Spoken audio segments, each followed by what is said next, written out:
Oh man, it's Friday. I'm excited to be here. Let's do a show. Heck yeah, Friday. It's kind of yucky out here, but you know what? We get to be together, and I got to focus on the positives. So what? Right. It's raining and it's gnarly out there. So what? The pollen and the crap has been affecting me. Uh, Killing me, Tom. Yeah, Killing me, that pollen. yeah. And I don't have usually seasonal allergies or anything. But man, this year it is killing me. I can imagine people that are more sensitive than I, because I know it's kicking me in the back of the head. Yep. Yeah, it sucks. But you know what? Okay. This is Yeah, how does that saying go? Calm seas never made a good sailor. exactly. Yeah. What is it? Just a minor inconvenience. That's it. It's a minor inconvenience. Oh darn, I'll have to take a Benadryl and take a nap. Oh darn it. Okay. Always look on the bright side of life. Right. Monty Python. Uh, Always look. Today, hey, while we're here, I had a Well, great session yesterday and it inspired me to want to talk about this today. So I want to see if you're open to talking about it. And maybe some of you out there, our wonderful, dear listeners, can relate. Social anxiety. oh, social anxiety. Yeah, Yes, we see this a lot. And I would dare to say it, we see it a lot more often than I used to. you're correct. Yeah, Technology has played a role in it. I definitely, I would say so. What is it? What is it not? How do we attack it? What are some Right, ways in which we can challenge the social anxiety right, from a therapeutic level? That's what we're going to yeah, talk about today on the show. right. Well, social anxiety is just being uncomfortable, being uncertain, being nervous, etc. In social settings, even familiar social settings, but more specifically in new social settings. Hmm.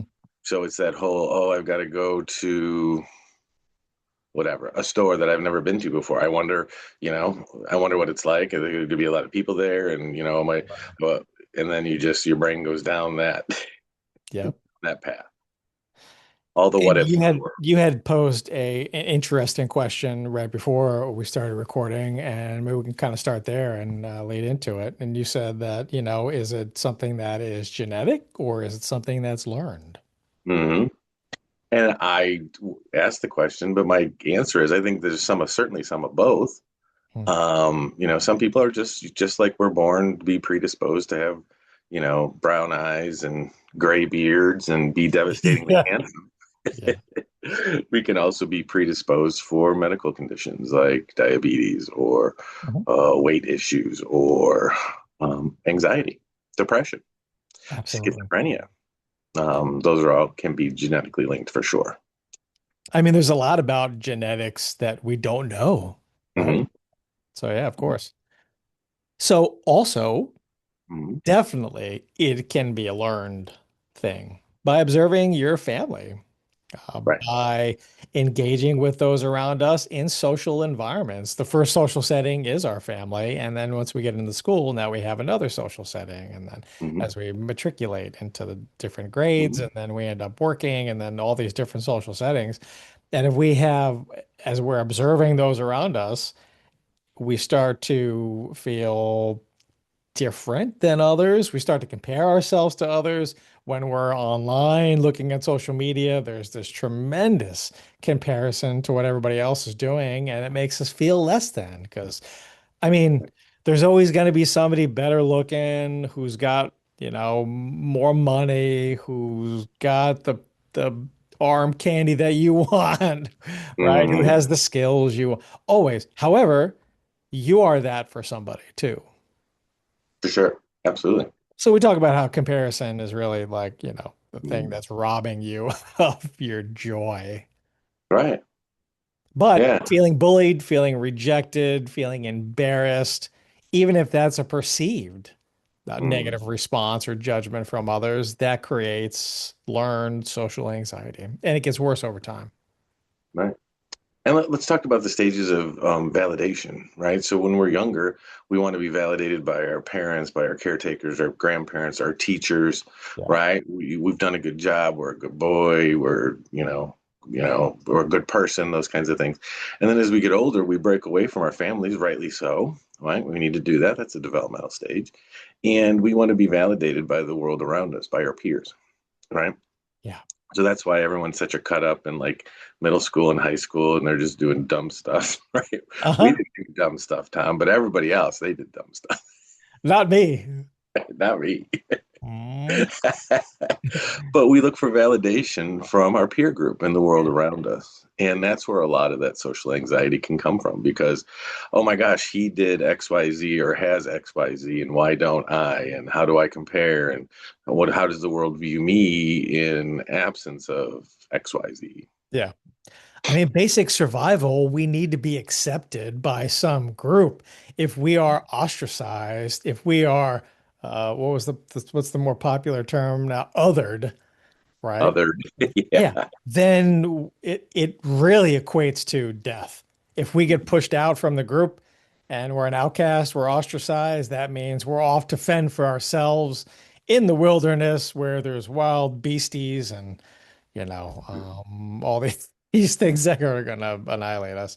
So we want to be part of the group. There's that like survival instinct to be part of the group. We want to be accepted, and when we're not accepted, then that leads to a tremendous amount of fear. So the social anxiety is not so much the fear of being around people, it's the fear of being judged, rejected, ridiculed, put down, embarrassed, not accepted by others. Right. And the whole concept of being bullied is, consistently not being accepted by your peer group. And, we all taught, the next generation, and we had to learn ourselves that, these bullies and even online bullies, well, as soon as they get a reaction from you, that's blood in the water, right? That's exactly what they're looking for. They're looking for that validation. See, if I do this, then I can get the response that I'm looking for. I can I can influence somebody else's life. And when I can do that, I don't have to focus on my own self. Exactly. So, Bullies have this tremendous sense of insecurity, oh a yeah. number of insecurities. So it's easier, if I'm a fat kid, well, I've been a fat kid all my life, but I'm a fat kid and people are bullying me or rejecting me because of carrying, extra weight. If I Mhm. can be mean to somebody and then they hate me because I'm mean to them, right? Even Mhm. though that's not, I want to be accepted still, but if I know that I'm causing a reaction and they don't like me because then it's not a rejection of me as a fat kid. Right. It's a Yeah. rejection of me that I caused as a result of me being an asshole. Right.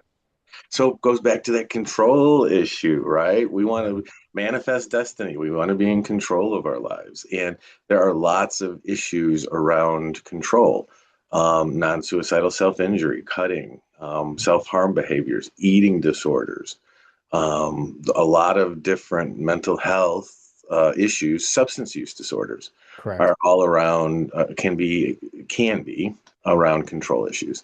I don't feel like I have control of I can't control these things in my life, but I can control the calories I'm consuming or not consuming, Mhm. the harm or that I'm causing to my body, um, or the use of drugs and alcohol. I can control that.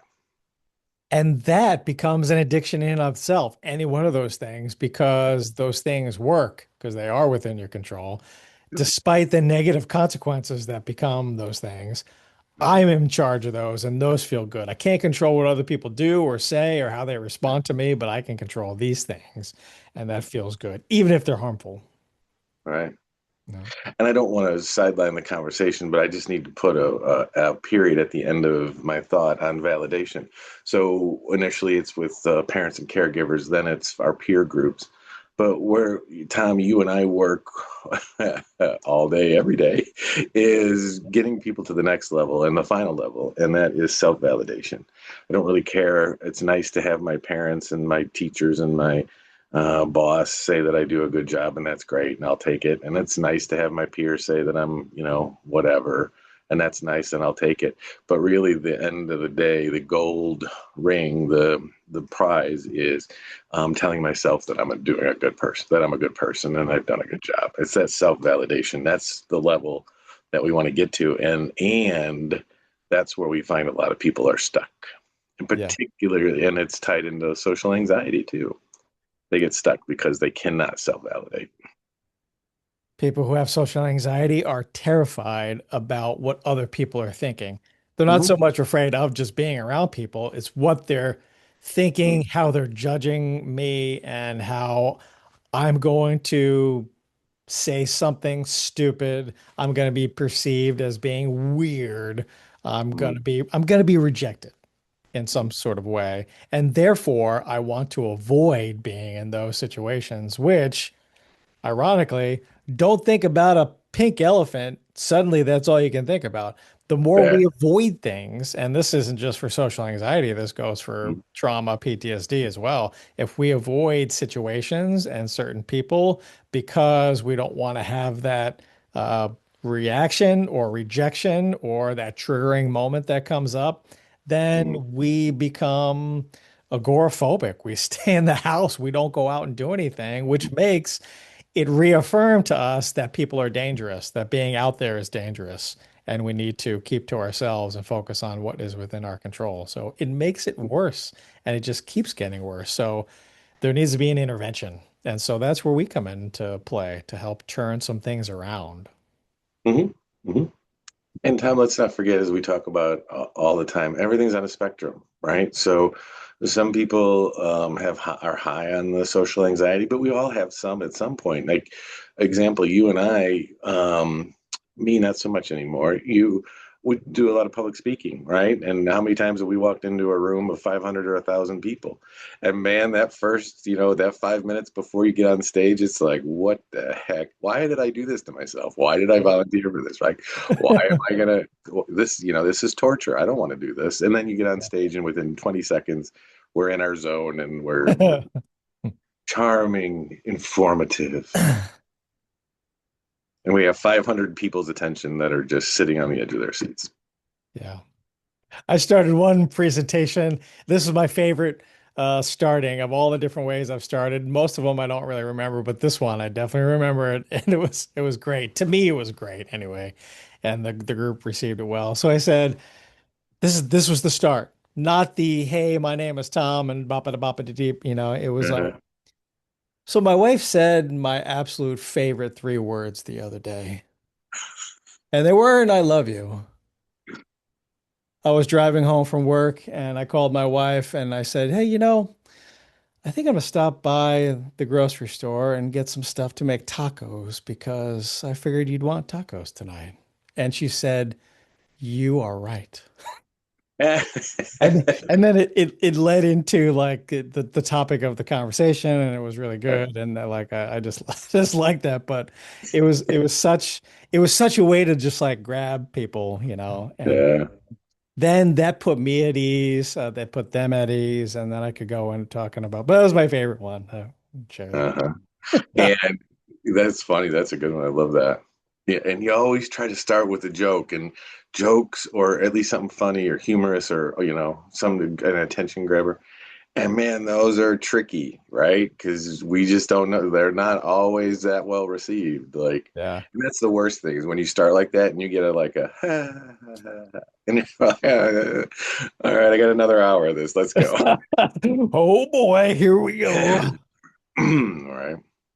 But I always get so nervous, and it's the fear of not being received well. It's the fear of stumbling over my words. And All look, right. we're not perfect. We Yeah. have awkward moments. We say the wrong thing. We use the wrong tense of a verb. We stumble over things. We say oh and then snot comes out of our nose. It's part of being a human being. But people Right. who have tremendous social anxiety, they feel like they have to be perfect in situations. There can't be any breaks. They have to say the exact right thing. They have to comment. They have to listen. There's all these things bouncing around in their head, and it's just too overwhelming, and it causes the fight or flight response, and therefore they flee. They don't engage in doing those things because it's too much. It puts them in their terror zone, and when we're in our terror zone, it's fight or flight. We're not growing or learning anything when we're in our terror zone. It's catastrophic, it's panic inducing. And so, in order to work through the social anxiety, we have to come up with a systematic process, which, I'm sharing today that has worked and helped people to move through the social anxiety because there is hope. We can actually get through it. You can become better and feel better in social situations. Will you get to the point where you and I are now at the stage in our life where we just don't give a shit anymore? Like, whatever. Think whatever you want to think. I'm going to do Right. me. I have my circle of people that I love, and and you're part of that. We support each other. We work well together. Like I know they're Hmm. accepting me no matter what. Hmm. So So I like to say, Tom, we got into the life where, or we've gotten to our point in our life where we had that elective surgery. We had our give a shit removed. So I just don't have it anymore. plucked out. Yeah, they took it. Yeah. uh, So here's a helpful way to explain what goes on in my mind and how I move clients through becoming more like socially adept. And it goes back, and I need to simplify things because, we're guys, so we need things simplified. It goes back to those three zones: our comfort zone, our challenge zone, and our terror zone. When hmm we are in our comfort zone, when we're at home, when we're around the people that we love and care about, when we're accepted, it feels good. It feels comfortable, but we're not growing or learning anything. We're not changing. We don't need to. We're comfortable. Our challenge zone is where this is enough to force an adaptation, where we have to get a little bit stronger, a little more resilient. We have to overcome a challenge. We have to fail. We have to learn.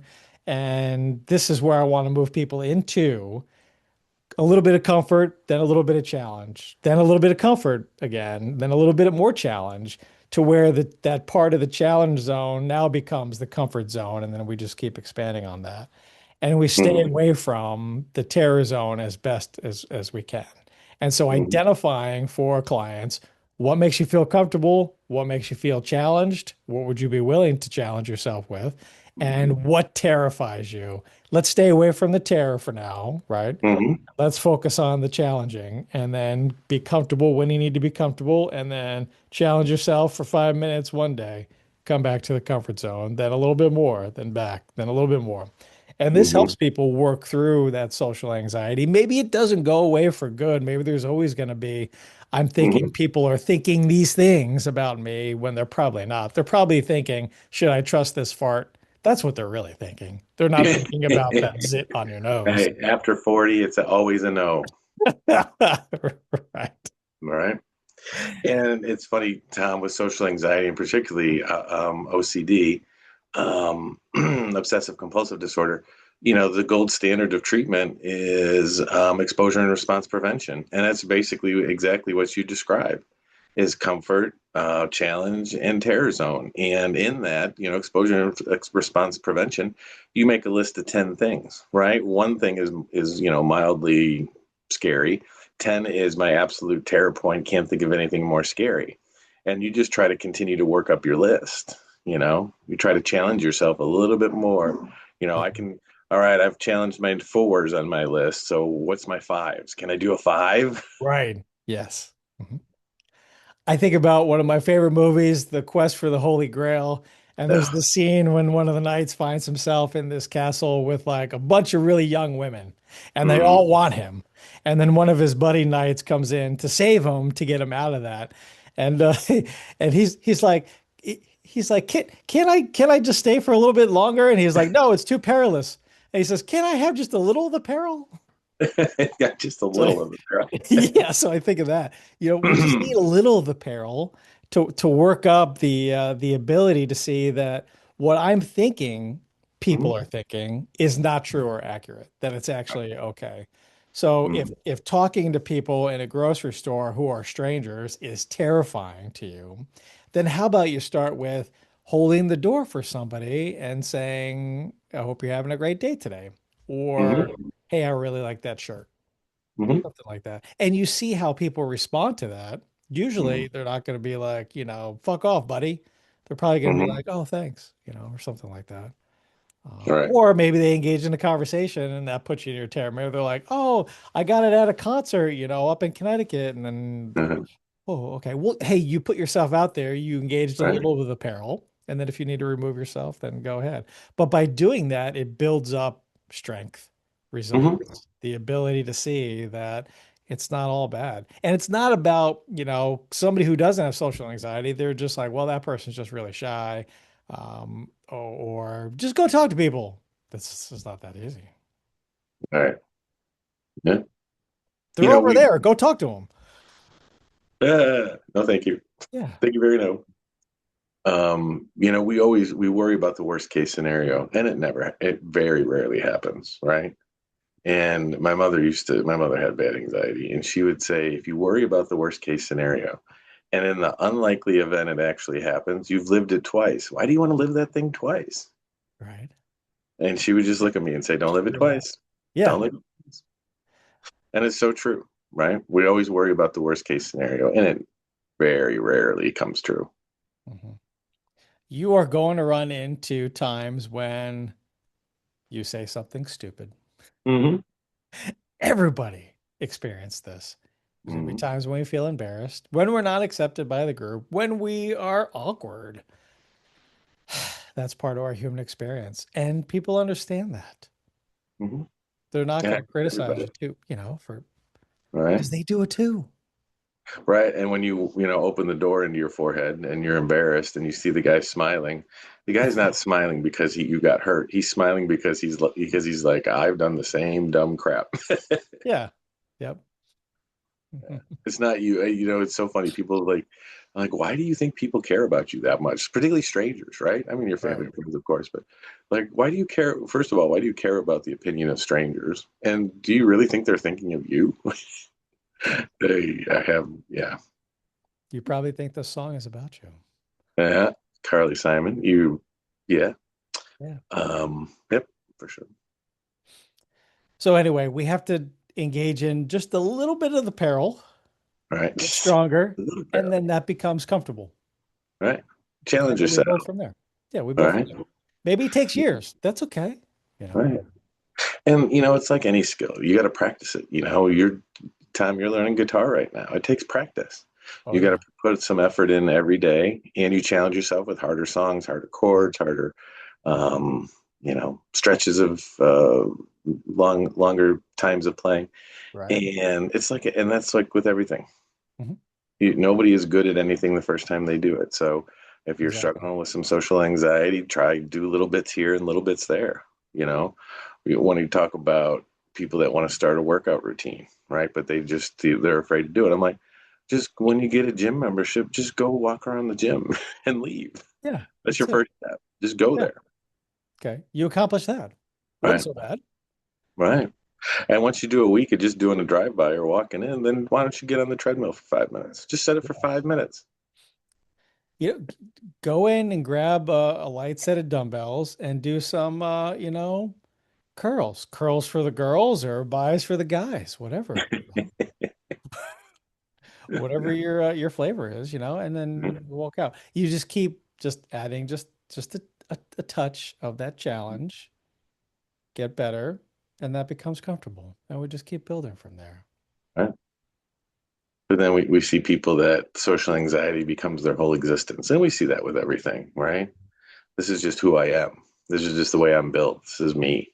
Well, we were all built and we were all formed and we were all genetically created and we're an accumulation of our experiences. So we've learned a lot of things along the way, but Uh-huh. we can also learn new things. That's the wonderment of the brain. It's Yeah. a really cool, interesting, fascinating organ, and it's also kind of a stupid muscle that you can really train to do anything. It's Yeah. really not that Right. smart. And So, if you are comfortable and happy in your life and that's not something you want to work on, but you can function well, you can get yourself together to go out and interact with others for brief moments and get everything you need to get accomplished and then come back and you're okay with it. That's wonderful. We're not saying that you're wrong for doing that, but no, it's for those who are not able to do the things that they really want to do, and it's because of their terror zone. And they no, want to help them work through that. So, and when you go out there and you try out some challenging things and you meet your terror zone, then you have data. Then you're like, ooh, oh, okay. Yeah. More than 10 people terrifies me. So I can't engage in that right now. I'm Mm-hmm. not going to do public speaking right now, but I'll work I'll up do to that. small groups. Yeah. A boardroom meeting, where you have maybe half a dozen people, maybe that's where you start. Maybe next time there's a meeting, you speak up and ask a question. Mm-hmm. Only stupid question is the one that's not asked. All right. Yeah, anyway, so I hope this helped for you guys out there. Absolutely. I'm gonna go practice my social anxiety skills now. No, I'm just kidding. Very good. Yeah. Yep. To your point again, things take time to Mm-hmm. build up. A skill needs to be developed, and through repetition, you start to see progress, but it doesn't happen overnight. Me Right. looking back 4 months ago at the guitar, way better now than I was. Mm-hmm. And this is just like with anything else. Mm-hmm. But I can only compare myself to how I was. I can't compare myself to any other person Right. out there. You go online, you just see these 12-year-old kids who are just, up and down the fretboard. I'm like, I can't say, oh, I'm terrible. I suck. I'm never gonna get to that level. It doesn't matter. Like that's for them, Like Mm-hmm. for me, I'm better than I was 4 months ago. And I really Right. enjoy the journey and the process and all that. And imagine where I'll be in 4 months from now. Mm-hmm. The old adage, progress, not perfection. Yeah. Yeah. Perfection is the enemy of good. Yeah. So, yeah, progress, not perfection. And the Challenge things you learn along the way about yourself are yourself. priceless. Yeah. Yeah. If it bothers you, if some things in your life, your anxieties bother you, then practice it. Yeah. Do that hierarchical list. Do that. What is my comfort? What's my challenge? What's my terror? Yeah. Don't then stay away from terror. Work on challenge for a while. So just a little bit of the peril. Just a little peril. Yeah. Hey, now you found the name of the podcast. Yeah, man. All right, we'll fire that off. Thank you guys for listening to us today. If you have any comments, questions, anything you'd like for us to talk about, please send them in to questions@therapyunzip.com. Questions at therapyunzip.com. All right, Tom. Well, thanks for your time. It was good talking with you today. Thank you, and we'll see you guys next week. All righty.